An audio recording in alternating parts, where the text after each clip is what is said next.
you know, quite a bit of material on particulate matter. The CDC guidelines were restricted to social distancing and face covering. Both of these technologies are over 1,000 years old, coming from Roman and Egyptian times. And I thought, surely there must be newer technologies which could reduce the risk of transmission. So I pulled my old environmental engineering book out, took a look at the equations governing particle transport. And what I found was very surprising in light of the current CDC recommendations, and especially the initial recommendations. Most importantly, the size of the coronavirus particle would surely behave as an aerosol rather than a droplet. Imagine a cloud versus a raindrop. As I went through the calculations and confirmed that coronavirus would behave as an aerosol versus airborne droplets, I began to look at measures being used to reduce the risk of transmission. So in my everyday experiences, the first example I came across was a taxi ride.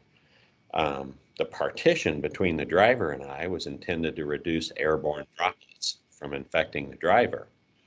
However, since the coronavirus is an aerosol, the disastrous unintended effect was to have the air-conditioned return line from the back seat direct all of my aerosol particles directly into the breathing space of the driver. So had I been a symptomatic individual with coronavirus, that poor driver would have, basically had every particle that came out of my mouth blown directly into his face, into his breathing zone. Even worse, the driver could open his window, but it wouldn't protect the driver. The measure created a small space and directed all of my particles directly into the driver's face. So the partition, which was designed to protect the driver under a droplet/fomite-based transmission, was extremely detrimental under an aerosol-based condition. When I went to my hometown in Illinois, 9 people had died in nursing homes, 5 in one and 4 in another. So how did this happen? What was the transmission sequence? So my niece worked at one of those nursing homes. She contracted the virus, and this is early on, back in April. And so I asked her a lot of questions. The nearest hospital was over an hour away, the nearest heart hospital from these nursing homes. I live in a very rural area. The EMS driver contracted the virus from a patient being driven to the hospital. Once infected, the driver then shared the air within the vehicle with subsequent patients in days to follow. The infected patients returning to the nursing home filled those nursing homes with aerosol vapors, resulting in nearly every individual in the nursing home contracting the coronavirus and 9 deaths. Now, this is close to home for me. I knew these deaths were preventable. I also knew that social distancing and masks did nothing to protect these people. Social distancing, if you have a coronavirus, you're in a nursing home, you're breathing for 24 hours. My paper shows 3.25 million particles are generated every 8-hour period. So this is over 24 million particles, aerosol particles, put into the air of that nursing home every day. So if that person had the infection for a week, which for someone that would eventually die would be very reasonable, they're putting over 100 million particles containing coronavirus, aerosol-based particles into the air, and everyone in that nursing home is breathing in those particles. Even a mask, N95 mask, has 2 to 8% breakthrough on a 1 to 3 micron particle.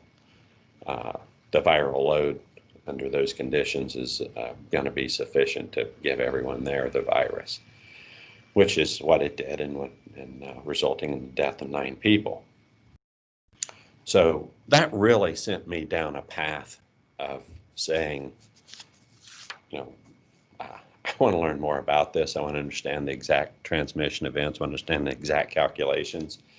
I'd already looked at the calculations from my engineering book.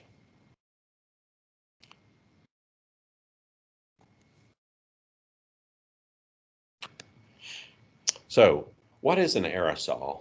What is aerosol-based transmission? How big is a coronavirus-laden particle? Is coronavirus transmission aerosol-based? And what measures provide the greatest risk reduction for aerosol-based transmission? What is WHO's recommendation for social distancing, the CDC recommendation, the theory behind social distancing? What is the importance of airflow pathway? Can airflow pathway prevent transmission? Are there super spreading people or super spreading conditions? How many people can one symptomatic person infect? And can asymptomatic infected individuals transmit the virus? How long does it take for one person to infect another in a 10 by 10 room? What is filtration and deposition, mechanical efficiency? What does particle deposition inside the human respiratory system look like? Are HEPA filters effective? Is air travel a breeding ground for coronavirus? Then these are the equations. Those are all the questions going to be answered. I'm also going to cover these equations. The equations governing particle transport include Newton's law, Stokes' law. The particles between Newton's and Stokes' law are governed by an intermediate law that incorporates elements of both equations. Knutson's number, Cunningham correction factor, Cunningham slip range, and diffusion. These are all the mathematical and scientific principles that govern the transport of air particles in the air that we breathe every day.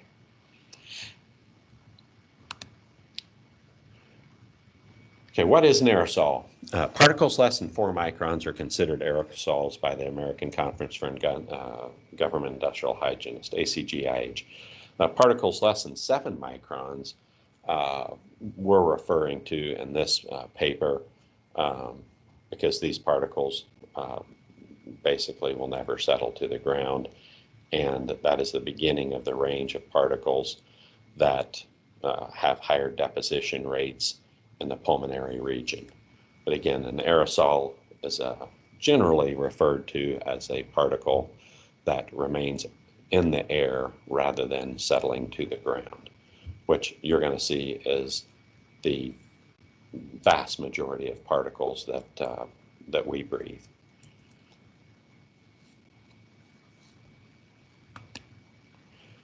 Okay, aerosol-based transmission. Aerosol-based transmission is when a particle is suspended in the air for some time, then inhaled by a susceptible individual.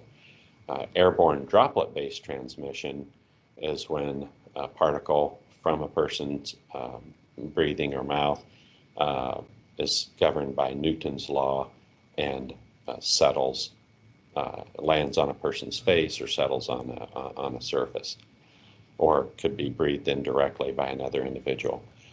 Fomite transmission is when a particle subject to Newton's law or a large aerosol particle lands on a surface and a person touches that surface, coming in contact with the virus. This is fomite-based transmission.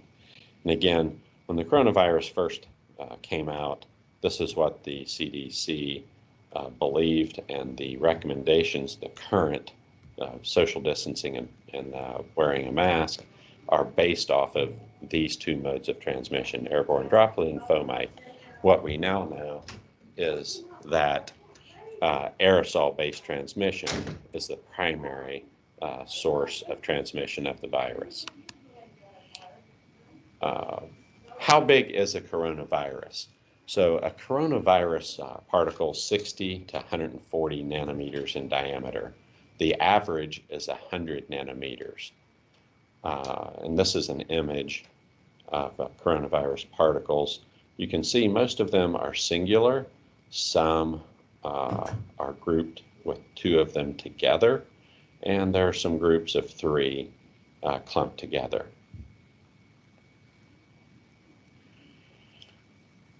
what is significant about this size, this particular size, 100 nanometers?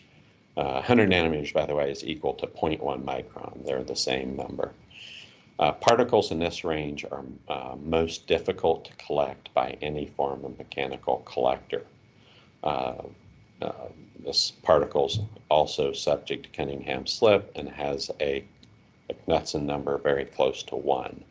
All of that will have more meaning as we go through these slides and through the calculations.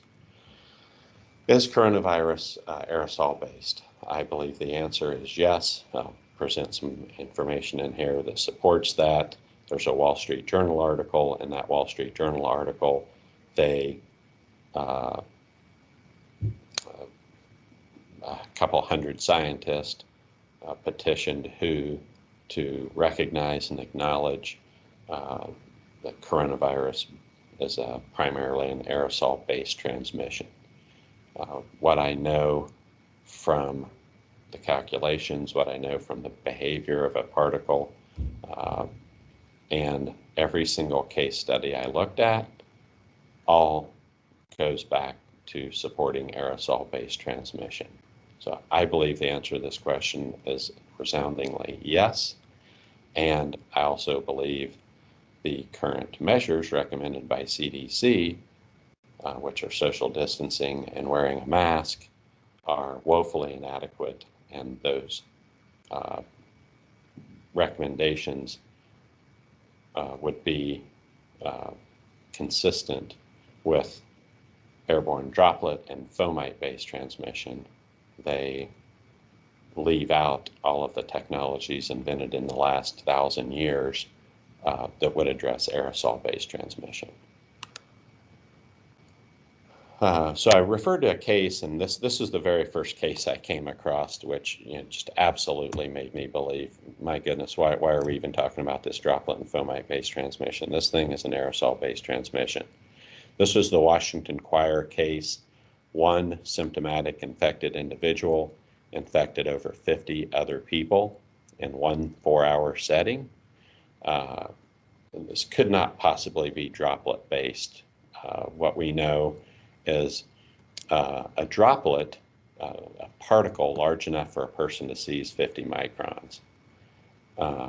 That means this person would have to have spewed upon, one person spewed upon 50 other people, spittle and droplets. There's no way 50 people would tolerate being spit upon by one person. In addition, the fact that it would be very impractical for one person to walk around and spit upon 50 people in a 4-hour period.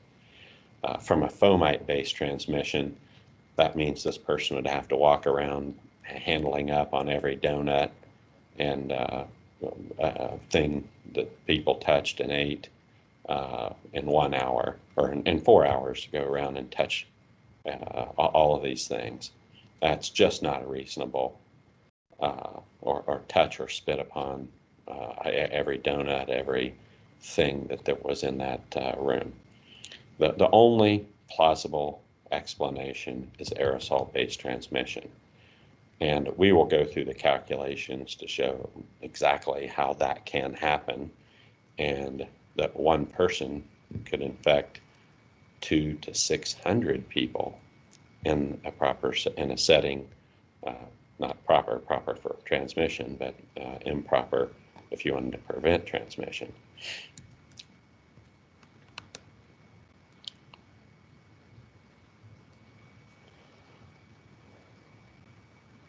So,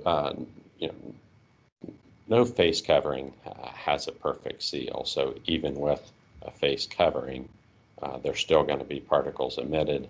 In addition to, face coverings don't filter out a sufficient number of particles to be protective, and it's unlikely in most settings whether you can maintain that seal and keep that mask on for an extended period of time sufficient to prevent transmission.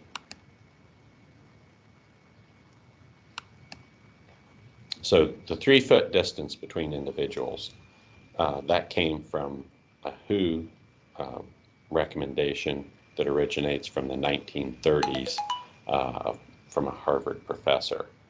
And bits of spit would land within 3 feet of the person. A separate study called social distancing, 6 to 8 feet, I believe 6 to 9 feet, and that's where the term social distancing and this 3 to 6 foot rule comes from. You'll see in these calculations that that 3 to 6 feet,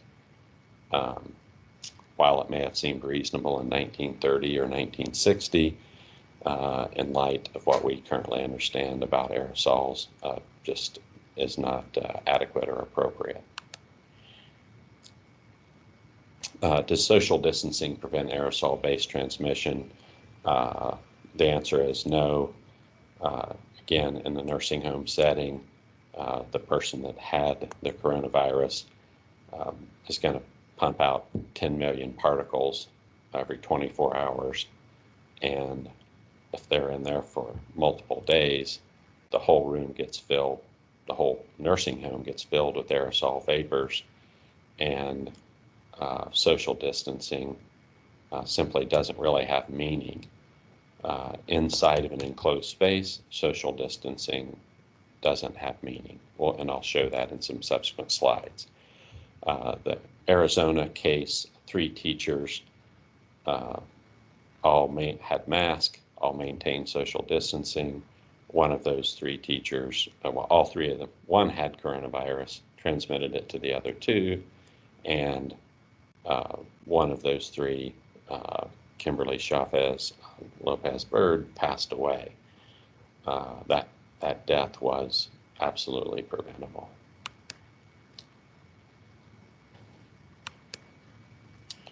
So I'm going to start off, this is going to set the stage for the calculations. This is a graphic that shows what happens when someone breathes or coughs. A particle comes from their mouth. It goes a certain distance in the X direction. That's called a stopping distance. That takes an amount of time called the relaxation time.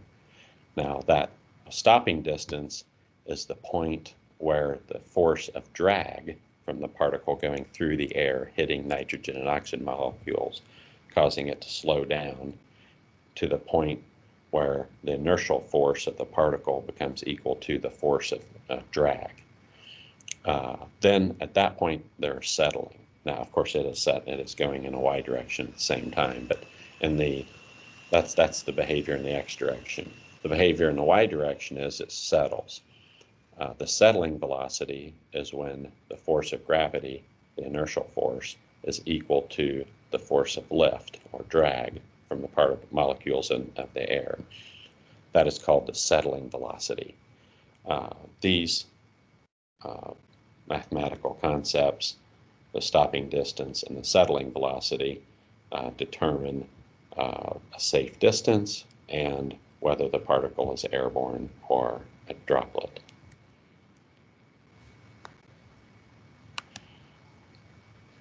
So here are the particle sizes.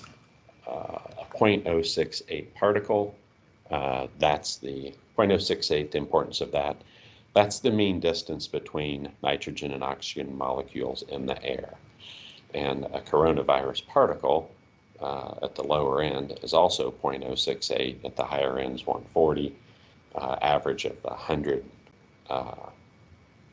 nanometers or 0.1 microns. So a coronavirus particle will take 3.67 million seconds to settle, which means it's obviously not going to settle because the airflow movement in the room is going to entrain that particle much earlier than 3.67 million seconds. A 7 micron particle also has a settling velocity of 0.15 meters per second, or over 1,000 seconds. also causing that particle to be entrained in the air. A 100 micron particle has a settling velocity of 0.297 and would settle in 6.7 seconds. So here I have to introduce another concept, that is the velocity of air in a room. Ventilation systems are designed around 1 meter per second. The reason they're designed around 1 meter per second is that is where airflow is perceptible. I'm in a conference room right now. There's air conditioning in here. I can feel a very slight wind across my face. The reason is the system was designed that way. So it's 1 meter per second. So as you can see, 1 meter per second is greater than 0.297. So these 100 micron particles will be entrained in the air because the airflow movement is faster than the settling velocity. At 750, it's 2.95 meters per second, and it would take about 0.67 seconds for someone that is 2 meters high. You can see if it starts off at the 2 meters high, that's about a 6 foot tall person, would take 0.67 seconds.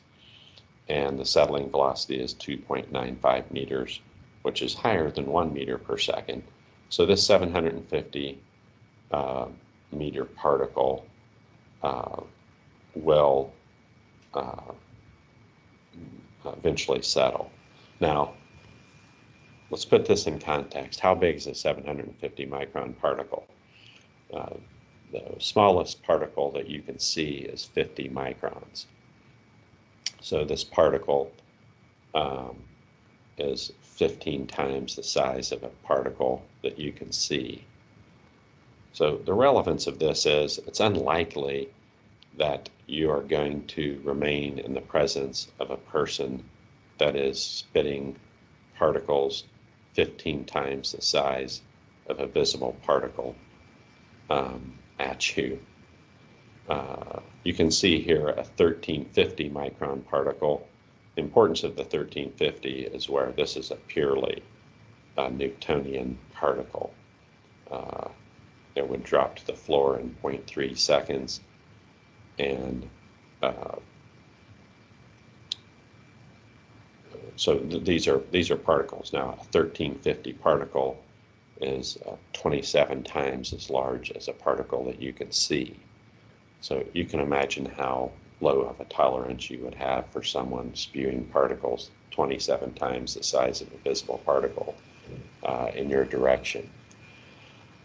So that is why, just from a purely social acceptance standpoint, I highly doubt there's a lot of transmission events around this, and there's studies that I cite that support that the bulk of the transmission events are by symptomatic individuals in enclosed spaces where this aerosol phenomena is occurring.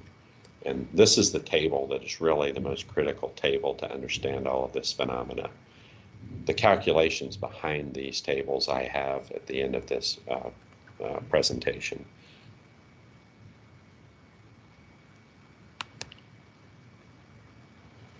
So what does this mean in terms of airflow pathway?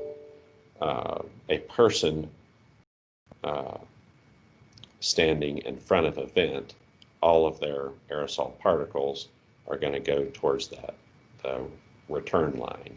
So in many conference rooms and many rooms in office buildings, they have an air conditioning vent near the front for training rooms with a screen, and they have a return line in the hallway. If this door were closed, this would be a worst case scenario because this space will fill with aerosol particles infecting everyone in the room, which is exactly what you saw in the Washington Choir case, exactly what you saw in the Chicago birthday case, in the Arizona teachers case, and the nursing home case, many other cases. If this is an enclosed space and there's no airflow, that is a worst case scenario. We will calculate how long it takes for a 10 by 10 room, 10 by 10 by 10 room to reach adequate aerosol concentrations to infect individuals. If the speaker were by the door, then obviously their particles are not going to affect anyone.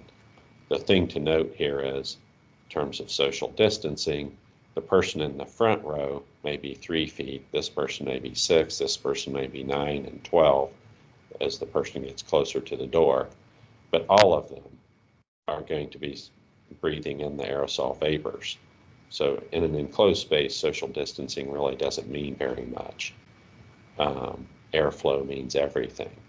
Now, a much better arrangement would be if the airflow came from the ceiling and went out on the floors, and there were a square for seats and the speakers in the middle, then basically everyone is getting fairly fresh air.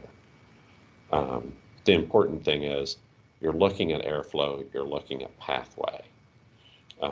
Or the speaker could stand by the door. These chairs are in a square and the speaker's in the center, and the airflow is in the center of the room, and the return lines are in the floor. All of those would result in much less sharing of aerosol particles. Now, what is the most important thing that someone could do in this setting? The most important risk reduction measure. The most important risk reduction measure is fever screening. You'll see in the later slides, 90% of the transmission events come from infected, symptomatic individuals. So if there's no one in this room that has symptoms, no one in the room is infected and has symptoms, then the risk goes to 0. So that's your 90% reduction. Managing the airflow is the next most important thing. And how do you know whether you've managed the airflow adequately or not? Well, there's aerosol monitors. You can put an aerosol monitor and a CO2 monitor in this classroom. That aerosol monitor and CO2 monitor is going to show, one, ventilation for CO2. If it's an adequately ventilated room, you'll have minimal buildup of CO2. I try to relate things back to the real world in a well. So if you're at the bottom of a well, you're breathing all the air, it's not going to work out. It's going to be a buildup of CO2 and pretty much not enough oxygen and result in a fatality. So monitoring CO2 is an excellent surrogate for whether you have adequate ventilation or not. Monitoring aerosol buildup is a surrogate parameter for measuring whether someone in that room has COVID-19. So those are both things, well, I guess the measures in order of importance would be, 1, preventing any infected individuals from being in the room through febrile screening. 2, managing the airflow, having adequate ventilation so there's no concentration or buildup of airflow. Wearing masks would also be helpful if those are N95 masks. An N95 mask has 2 to 8% breakthrough at the 0.1 to 0.3 micron range. So if you're in there for a short duration and you're doing all these other measures, that would be an additional layer of protection. In the safety world, we live with layer of protection analysis. The first and most important layer of protection, fever screening. The second, airflow management. Third, in measuring CO2 and aerosol concentrations. 4 would be wearing a mask. And the additional measure that you can do is a HEPA filter. In this particular setting, it's a controlled setting. If you put a HEPA filter in there, HEPA filters are 99 plus% effective for 0.1 and 0.3 micron particles, if you get the right filter, HEPA filter, of course. But there are HEPA filters that will filter out 0.1 to 0.3 micron particles. From a safety perspective, that's very much relying on the human factor. That's why I maybe would not put it up in the first one or two, because the person has to remember to get the HEPA filter. They have to turn the HEPA filter on. You would unlikely leave a HEPA filter running in the room all the time. So there's some human factors around the HEPA filter. Can airflow management prevent transmission? And I went through those, the placement and the airflow of the person. Are there super spreading people or super spreading conditions? I do not believe they're super spreading people. There are studies about how many particles an individual generates, and there is significant variation in the amount of particles generated from one individual to the next. There's a study from influenza, and there was a significant amount of variation. However, any person, symptomatic person in a room for an extended period of time is going to create sufficient aerosol particles to infect every other person in that room. The variation in the particles, number of particles generated for any symptomatic person is not sufficient to be a variable that is highly determinant of transmission events. It's not that one person generates 1,000 times more particles than another. There's significant variation, 5, 10 times, but the conditions are far more important. Obviously, if there's no one in the room that has it, that's your greatest measure. If you have adequate airflow and proper pathway, so no one person is breathing another person's air, doesn't matter how many they produce, you're still not going to contract the virus. So they're super spreading conditions, not super spreading people. How many people can one symptomatic person infect? One person can infect up to 200 people, and I go through the calculations here based off of a person inhaling 10,000 liters of air a day. You breathe about 5,000 particles per breath, and in an 8-hour period, you take about 5,000 breaths, so you're generating millions of particles. When you cough, it's about 750,000 particles, or 75,000 particles per cough, 750,000 particles. So it's over 3 million particles. A person with 15,000 viral load, you can infect over 200 to 600 people. The important point of this slide is that one person can infect far more people than you could ever fit into a room.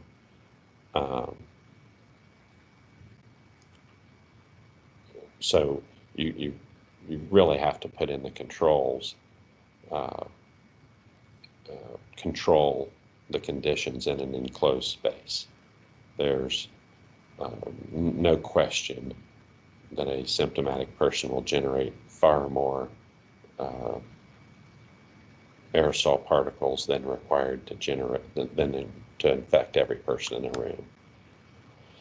Symptomatic individuals account for 93.6% of transmission events. This is based off a study of 157 people. I even questioned this a little when I've looked at these individual studies. I have a hard time seeing any instances that are not aerosol-based. All of my, say, family members that have contracted the virus. I'm from a very large family. I have 140 people in my extended family, between 11 brothers and sisters and their spouses and their children and their children's children and spouses. It's 140 people.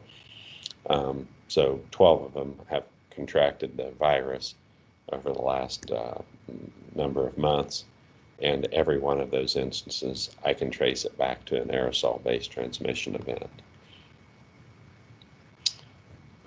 So the key takeaway from this is that febrile screening is the most effective means of reducing aerosol-based transmission.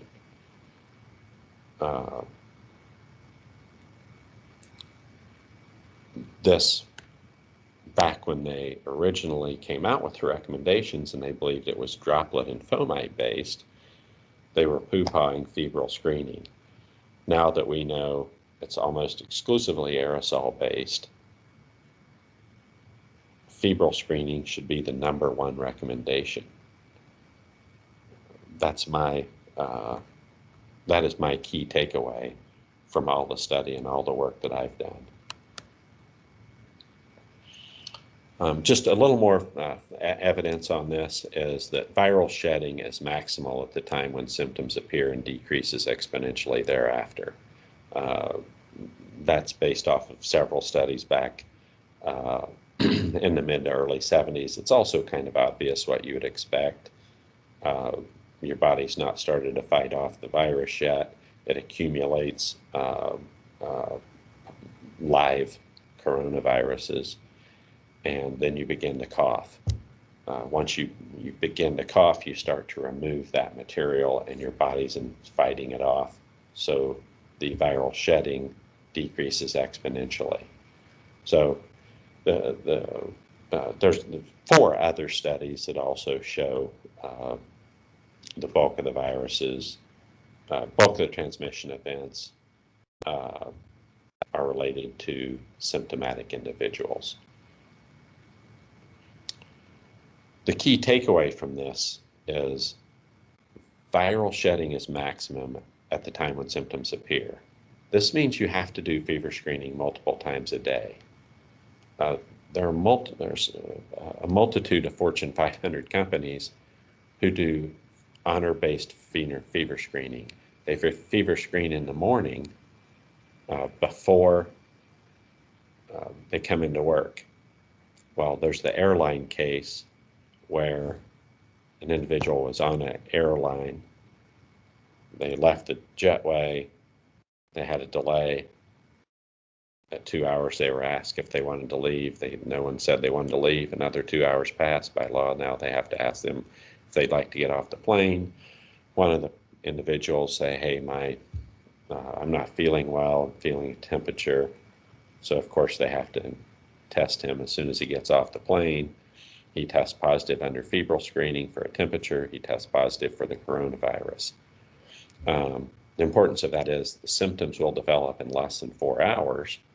And if you're testing only at 6 or 7 in the morning before you go to work, that means you're really only protected till 10 or 11 in the morning.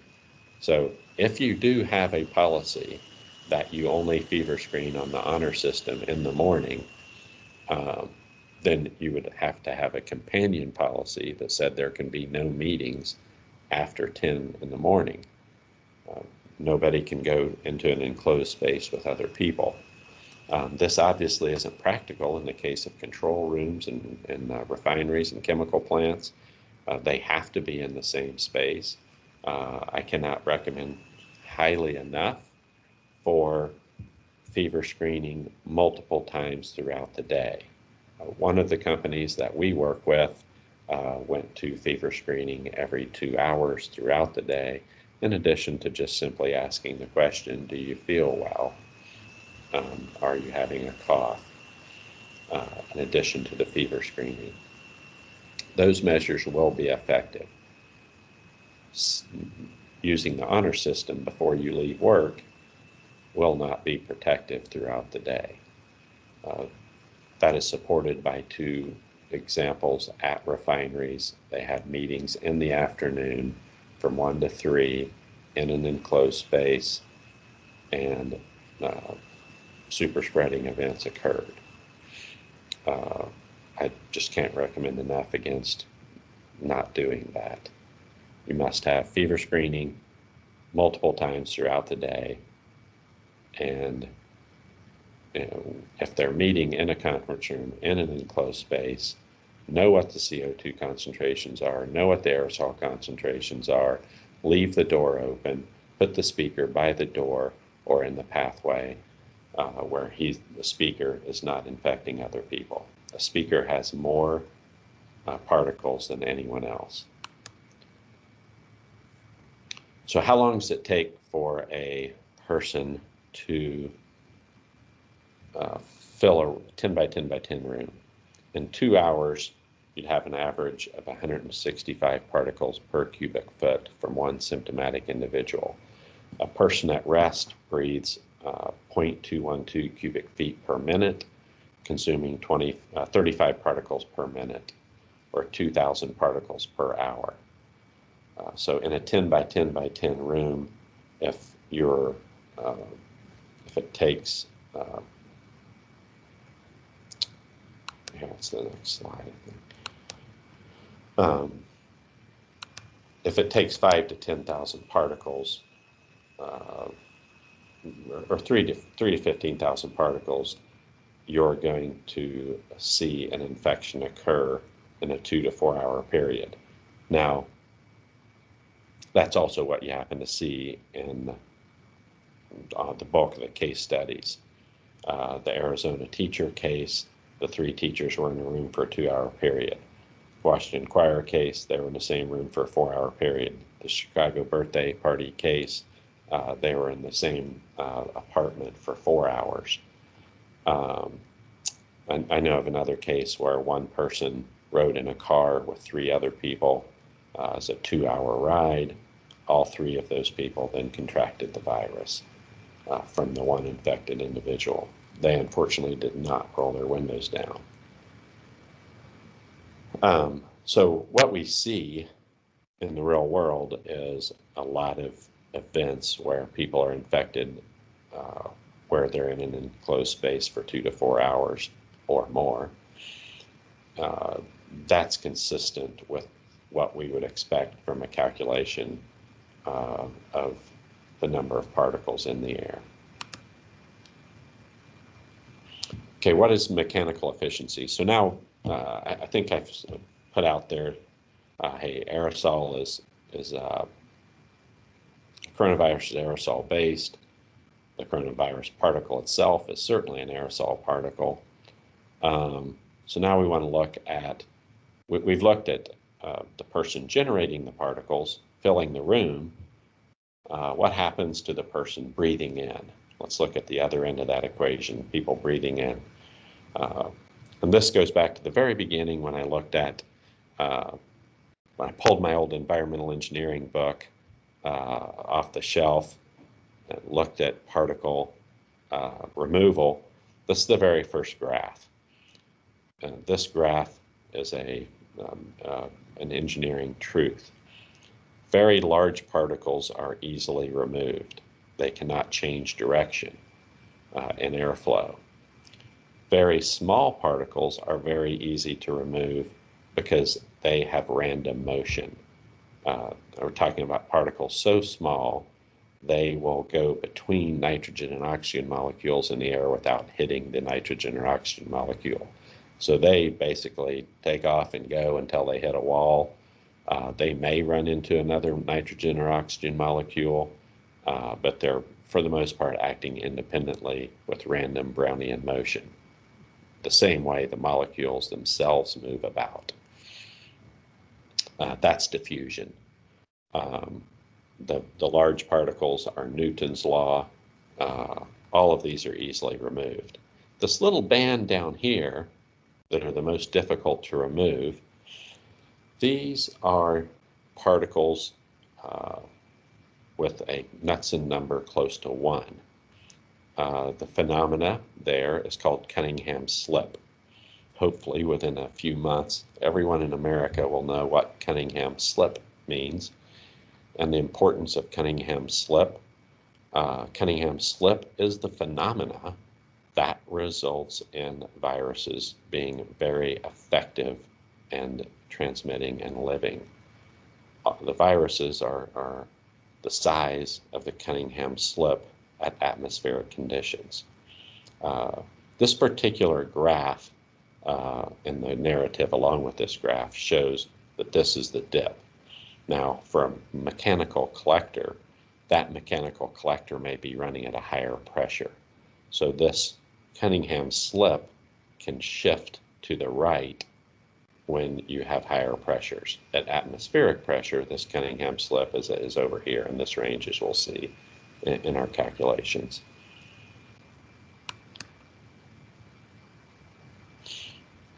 Okay, so this is breathing through your nose, this is breathing through your mouth, and these are where particles are removed. This ET is the extrathoracic region. This is the tracheobronchial region, the TB, tracheobronchial. P is the pulmonary region. So extrathoracic is your nose, from your nose to your trachea. Mouth breathing is from your mouth to your trachea. So that's this ET, extrathoracic. As you can see, very large particles are removed in your nose and your mouth, and very small particles subject to random motion, Brownian motion, subject to the laws of diffusion, also very easily removed because they're moving randomly. They'll run right into the side of your nose or into your mouth. The next size particles, which are slightly more difficult to remove, will be removed in your tracheobronchial region. The more difficult particles in this 0.1 to 1 range, you can see the extrathoracic deposition rates are near zero. The tracheobronchial rates are near zero. So there's no deposition of these really small particles in your extrathoracic or tracheobronchial region. All these little bitty particles make it all the way down to the bottom of your lungs in your pulmonary region, and there's deposition there.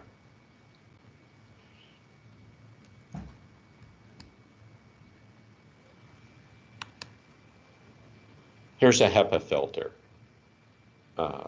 And again, I'm only on slide 28, so I'm going to have to speed up. A lot of these slides are reinforcing the same material. But this is Cunningham's slip right here. This is Cunningham's slip, which makes this particle difficult to remove, which is why none of it is removed in your extrathoracic or tracheobronchial region. All of these things make it down here into the pulmonary region, and some of those are deposited. Now, even smaller particles will also be deposited in the pulmonary region.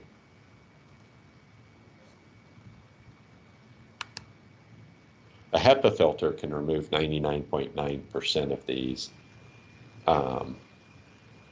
particles, 99.9+%. I'm going to skip the one later because it's touched on here, but an airline has a HEPA filter, which is why being in a seat on an airplane that is flying is the safest place you'll ever be. They reduce down to 0.01 at 99+%.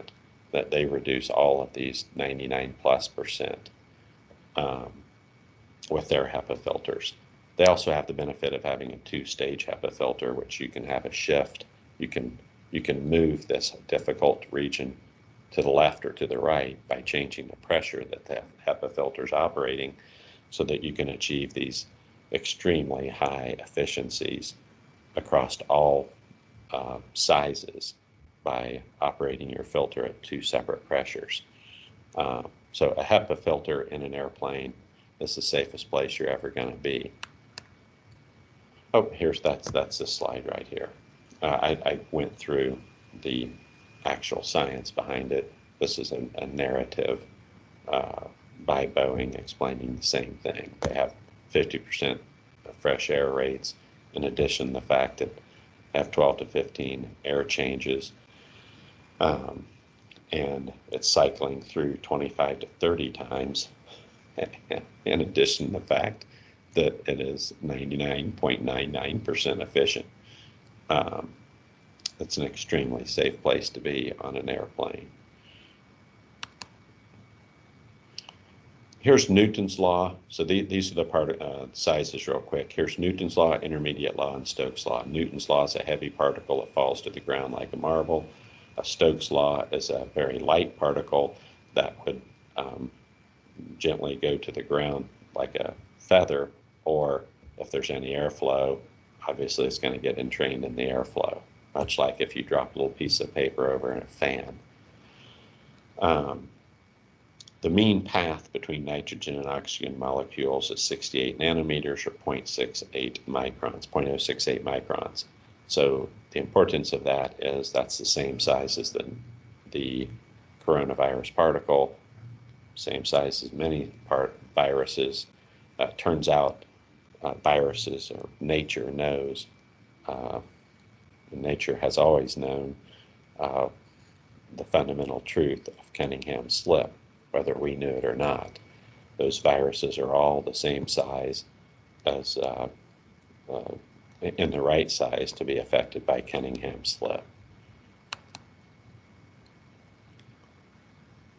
This is Newton's law. I think we've covered it adequately. This is an intermediate law. These are the things between Newton's law and Stokes' law. This is Stokes' law. Here's the Knutson's number, and again, this is the basis for the phenomenon known as Cunningham's slip.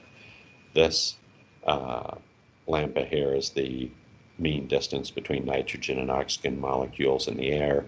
The dp is the diameter of the particle. If the diameter of a particle is the same size as the mean distance between nitrogen and oxygen molecules in the air, that particle won't fit through those, but it also won't dominate those. So it's going to move very fluidly with the molecules. If this makes sense. If it's very small, it's going to miss the nitrogen and oxygen molecules and fly around and act like them. If it's way too big, the nitrogen and oxygen molecules won't affect its movement enough to keep it from crashing into a wall when the airflow changes direction. If the particle's exactly the same size, or very close to the same size as the mean distance between the oxygen and nitrogen molecules, the particle is going to move right with the airflow. That phenomena is called Cunningham's slip, and the number that identifies that is this little number right here, Knutson's number. That is why the coronavirus is so effective. The other thing is those size particles make it all the way down to your alveolar region. When you breathe in, you have a negative velocity. The air is going in a negative direction towards the bottom of your lungs. Your breath stops. Now it has to go back in a positive direction. That means it traverses through the point zero. And that's why your lungs are designed the way they are. That's when oxygen molecules impact hemoglobin. That's also when the coronavirus impacts white blood cells, because it can make it all the way down into your alveolar region. Okay, so I'm going to now answer some of the questions, because there's been some really good questions put out there. This is Cunningham's slip correction factor, which is what we just talked about. It's just the exact equation for Cunningham's slip.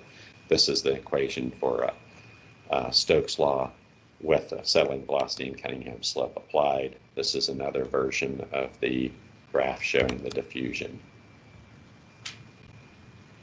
Okay. This is the basis for social distancing in 1963, 2 to 3 meters.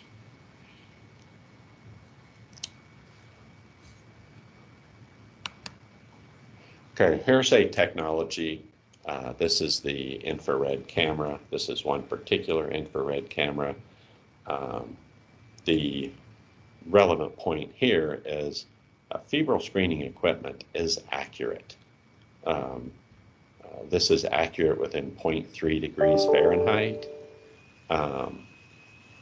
This has a black body. so it's constantly calibrating. This equipment is accurate, and we've had one of these systems in place at the community country club where I go for since early March, when the virus very first pandemic happened. Every person that went in and out of that building in any enclosed space has been fever screened. That system has worked flawlessly the entire time, protecting every person in my community. There are multiple systems. I would just encourage you to not use a Chinese-based system that has facial recognition and temperature storage, where you're storing data. This is HEPA data, because you are measuring someone's temperature. That's a symptom. That is a medical record. So you should not be storing that information. This is a screening tool. Before they enter the building, they're fever screened, and if they're cleared, they go on. I would encourage you to use a reputable system. This is an ICI system. FLIR systems are also very reputable. I would very much avoid any Chinese-based system that you can buy for $1,000 or $2,000. Those systems do not meet the FDA requirements. These things should meet FDA 510 requirements, and they should have ISO 13154 assembly. You can screen up to 1,200 people an hour, which is essentially as fast as someone can walk into a room. If you imagine a room and you're trying to get 1,200 people in a room in 1 hour, that'd be a challenge. This takes a few seconds. It's extremely effective. And again, this is the most effective method to reduce coronavirus. This is an aerosol monitor. You can monitor aerosols or CO2s in a room. Again, I encourage this. The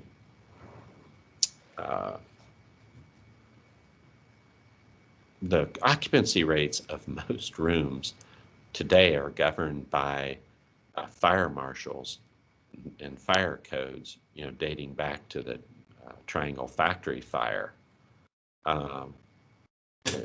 In light of the pandemic and in light of the increased population densities, I believe that America and the Fortune 500, or all the companies in America, should go back through and reassess what is the infectious disease occupancy for each room. How many people can safely be in that room where there's not an increase in CO2 concentration? And if someone is sick, there's not a buildup in aerosol concentration. What is the configuration of that room? This applies specifically to schools. My sister's a teacher. We have these conversations all the time. The traditional arrangement in a school is the worst possible arrangement you could imagine, with a teacher standing in front of the room showering these children with aerosol particles with the door closed. I understand now the doors were closed for security reasons, for active shooter mitigation. However, there has to be a balance between the number of people being infected by coronavirus versus the number of active shooter events. But these schools all have occupancy rates based off of fire codes. All of the rooms in conference rooms around the United States, they're all based off of fire code, not based off of infectious disease occupancy rates. Okay, so now there's a question. This question was asked a bunch of times, and so I am going to get to that question. It says, what can we do in a field setting? Okay, my employees go out in the field. How can I help them? Okay, it's a great answer. Turns out I believe your greatest threat from field work is the car ride to the field work. I did a lot of field work early in my career and liked to be home, see my family. So we would get up at 5 in the morning and drive for 2 hours to the location, knock out the work, and drive for 2 hours back home. That was very early in my career. I would not allow that from transportation requirements now. Cannot be driving if you've had more than 10 hours of activity that day to prevent drowsy driving. So that's a bad idea anyway.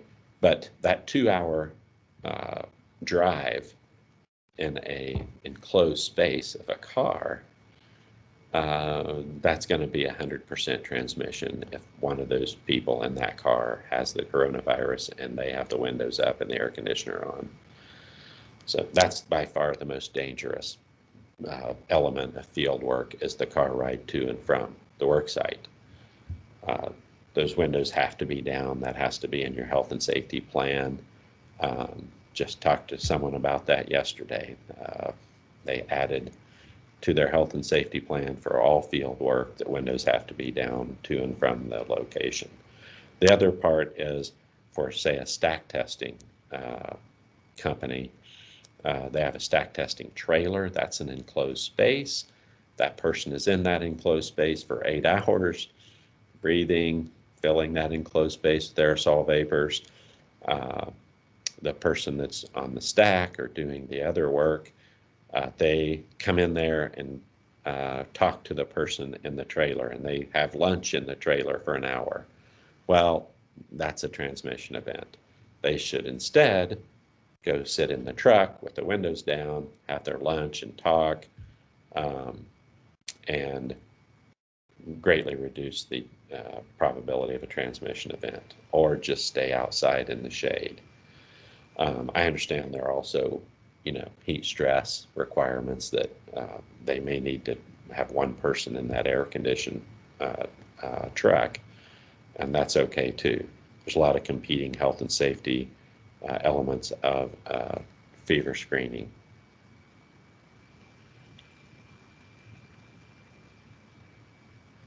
There's a question of, will coronavirus condense out of air at a particular temperature? So there is a thing called the dew point, and so you could have some of that occurring in a particular type of arrangement, but is that a phenomena that you would observe in most settings? Probably not. Would I rely on that as a part of my safety precautions? Absolutely not. I would not rely on the coronavirus condensing out as part of my risk reduction or safety measure. Someone said, great information. How can we help spread the word? Can you share it on LinkedIn and Facebook? Absolutely. This presentation will be available on YouTube, on LinkedIn, and on our Facebook page within about an hour of this presentation ending. Will the slides be made available? Yes, absolutely. These slides will be made available. The webinar is recorded. Someone is asking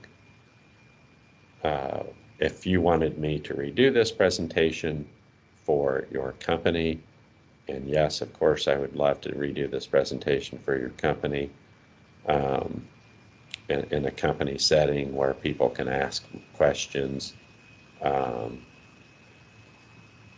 would be absolutely welcome and very, very wonderful. Okay, I don't see any more questions. I'm going to ask my own staff to see if they can see questions that I can't see.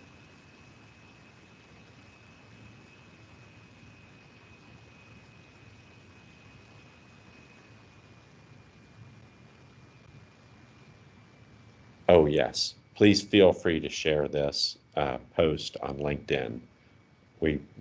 That's going to be either, if this thing goes viral, no pun intended, on Facebook or LinkedIn, I believe we can save thousands of people, millions possibly across the world, by changing what's happening in the world, that we treat this as an aerosol, and these measures that have been put in place. I'll go through one more measure real quick. That's a grocery store. Went to a grocery store, pull out my computer, I'm reading my coronavirus articles, and I look out at there in the grocery store, and I see these droplet-based, fomite-based transmission measures that have been put in place at the conference or at the grocery store. They have plexiglass on both sides and in the front of the cashier and the bagger. I look at that and I think, well, that's great if you're trying to reduce droplet and fomite-based transmission, but for aerosol transmission, you just built a death trap for that poor bagger. The poor baggers, I'm looking out there and seeing, here are these cashiers, they're breathing, they're looking down at the cashier, they're looking down at the material they're moving across, so their breath is going down, filling that little cube, and that cube has three sides. There's no plexiglass where the bagger is. So 100% of the aerosol vapors from that cashier are going to stroll right down memory lane for that poor bagger. And that poor bagger, he's going to breathe every aerosol particle that cashier breathes out. But those three plexiglass around that cashier and that bagger, that's a virtual death trap for that bagger. That's going to be 100% on an 8-hour shift. Every single bagger is going to get infected by every single cashier that's infected. That's a measure which I still, when I go to the grocery store, I can't hardly stand to see it. I just know that bagger's just sitting there, just breathing in all those vapors from that cashier. Just look across there and see all those poor baggers. Just can't wait for the day I go into a grocery store and see no plexiglass there, or a ventilation between the bagger and the cashier, pushing that air up and away from the cashier and away from the bagger.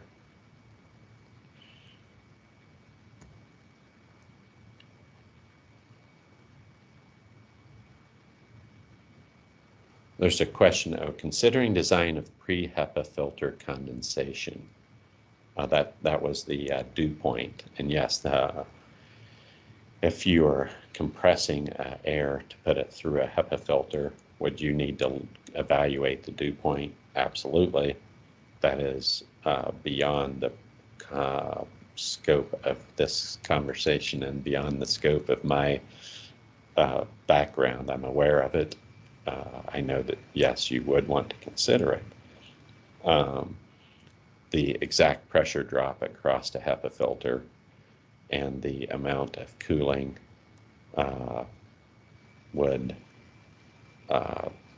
that would be something you would need to consult with a mechanical engineering design company.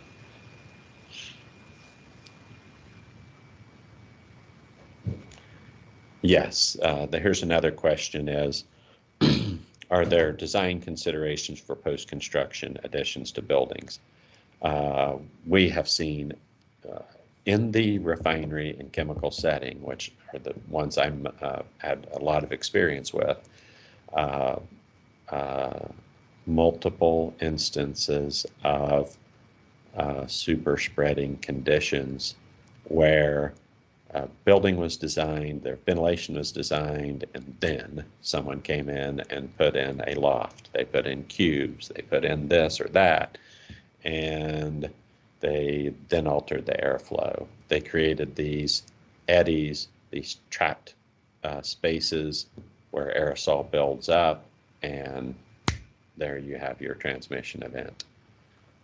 There are multiple cases of that out there that I'm aware of based off the conversations with refinery HSE directors. So yes, that is absolute consideration. One of the things that we would do as part of the services that we would offer is to go through a refinery, a chemical plant, or an industrial building, and look at, here was the original design drawings, now here's what's actually there, and were any of those changes resulting in a super spreading condition.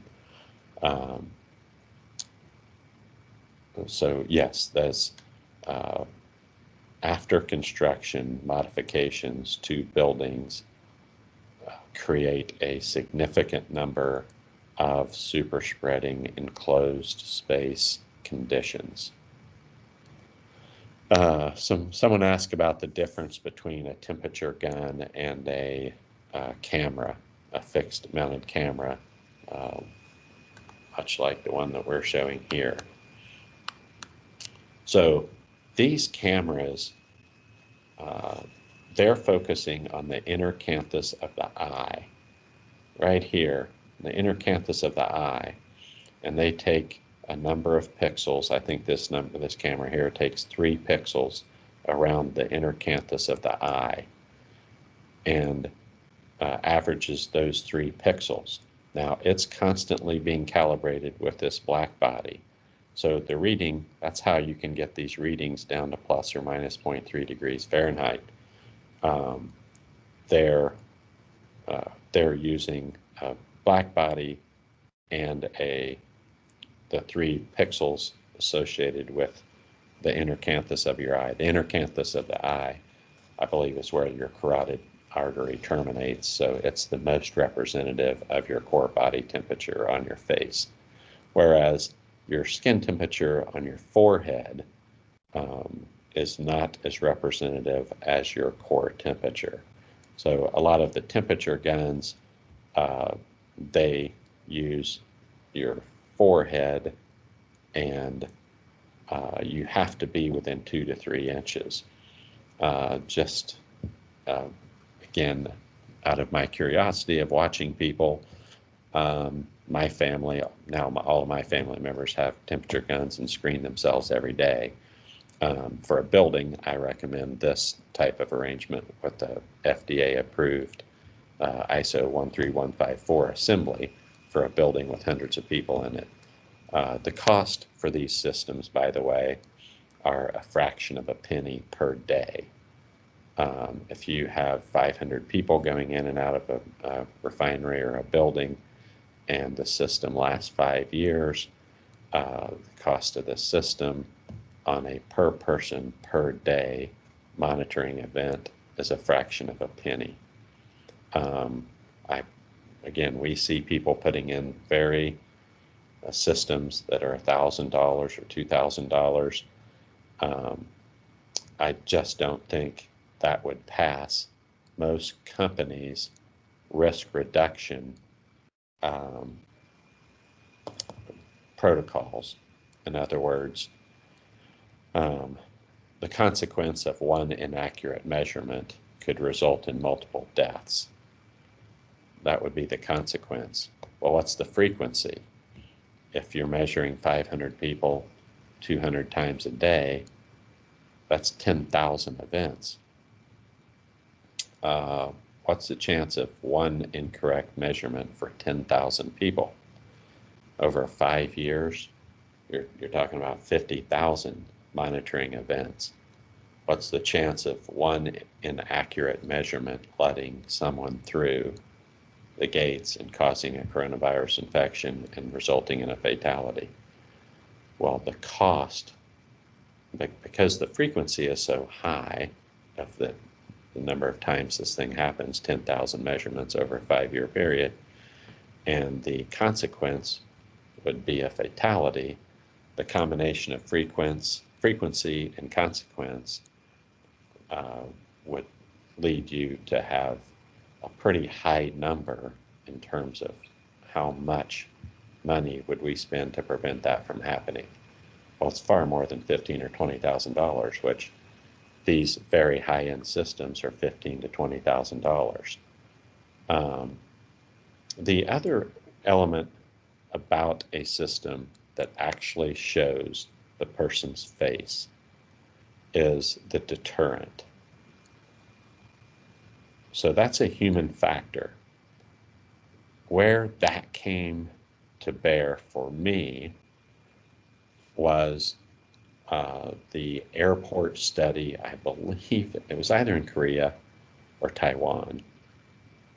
All the passengers coming to that Taiwan airport or Korean airport were informed that they were going to be fever screened upon landing. I think it's like 587,000 passengers were fever screened. 6 fever screened positive using infrared fever screening equipment. All 6 of those were verified to actually have a temperature using a tympanic monitor in the air, or in the ear, I mean. And the temperature readings were extremely close. So the febrile screening worked. It identified 6. It had 0 false positives. But the other number that stood out to me was only 6 out of 587,000 people got on that plane with the temperature. And there's some of those may have developed the temperature during the flight. So that's the human factor. It's the deterrent. Knowing that if you go to work and you've got a fever,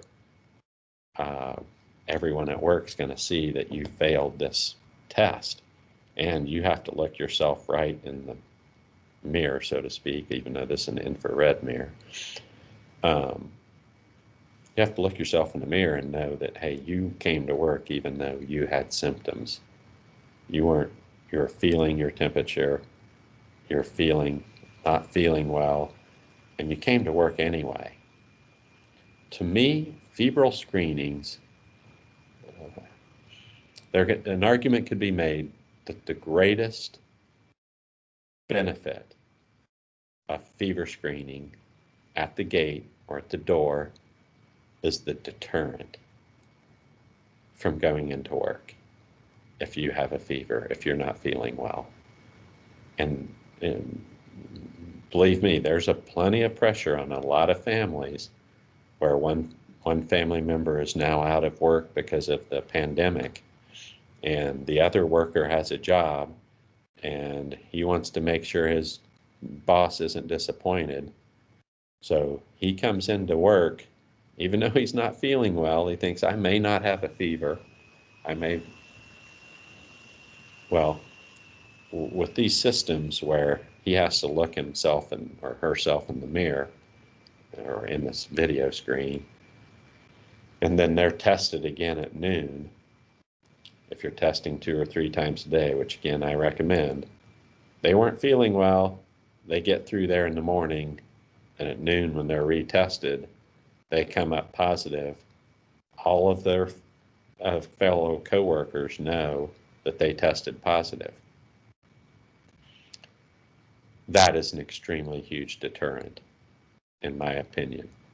And that's where when you have the video camera is a bigger deterrent in my mind, based off of human nature. You're looking yourself right in the face knowing that you're risking your coworkers' lives. That's a huge deterrent in the human being.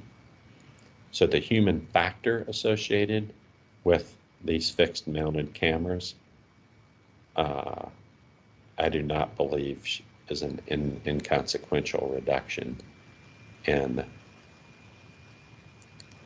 the layer of protection analysis.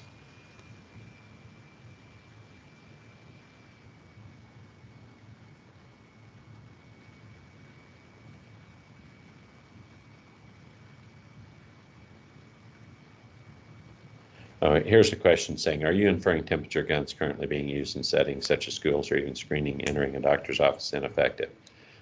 The answer to that is, if the question is, do you do no fever screening or do you use a temperature gun? The answer is absolutely use a temperature gun. If the question is, I'm monitoring 500 people a day, does the increased benefit of a camera where the person can see their face in the video, where there's the increased deterrent? Should you strongly consider using this type of camera versus a handheld gun? Absolutely, I believe you should look at that and consider that. The other element is the social distancing, even though, in a setting, a setting where you're only in the presence of someone for a small amount of time, like the parks. There's no examples that I'm aware of someone catching coronavirus by crossing paths with someone that was running in the park. But that's not exactly what you have if you have a handheld temperature gun. If you have a handheld temperature gun and you're screening 500 people a day, you do that 200 days a year, that's 10,000 events. I wouldn't want to be the person doing that. You may find someone that's happy to do that. Believe they have to be within, the gun has to be within 2 to 3 inches of the person's forehead for certain guns. But again, I guess I don't want to discourage the use of any febrile screening. If you're doing febrile screening, you're taking the right measure. That's the first and most important measure. When you start saying which form of fever screening you're going to use, I believe there's some consulting there that requires an evaluation of the frequency of the screening, the setting for the screening, the PPE provided to the person doing the screening, lots of considerations there.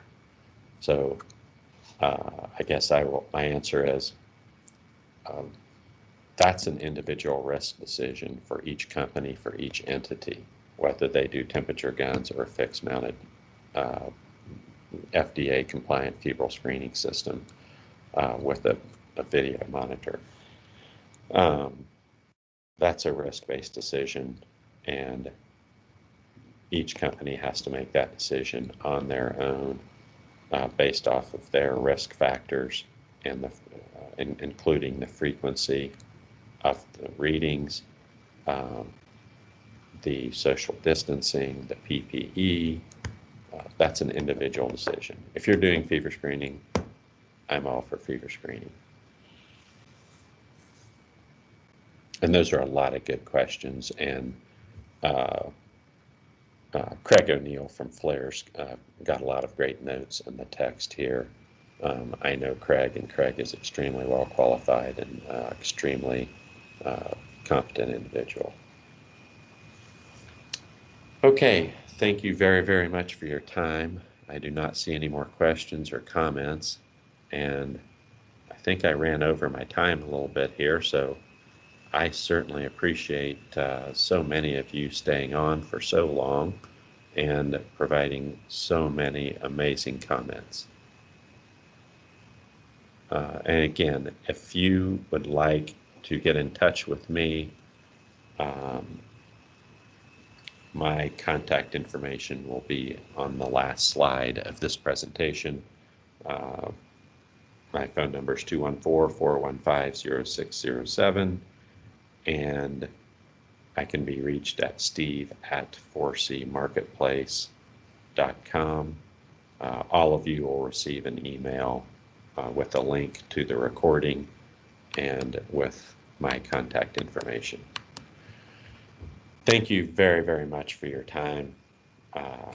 And thank you very much to everyone that shares this slide, shares this presentation with the decision makers in your company so that we can help save lives. Thank you very much.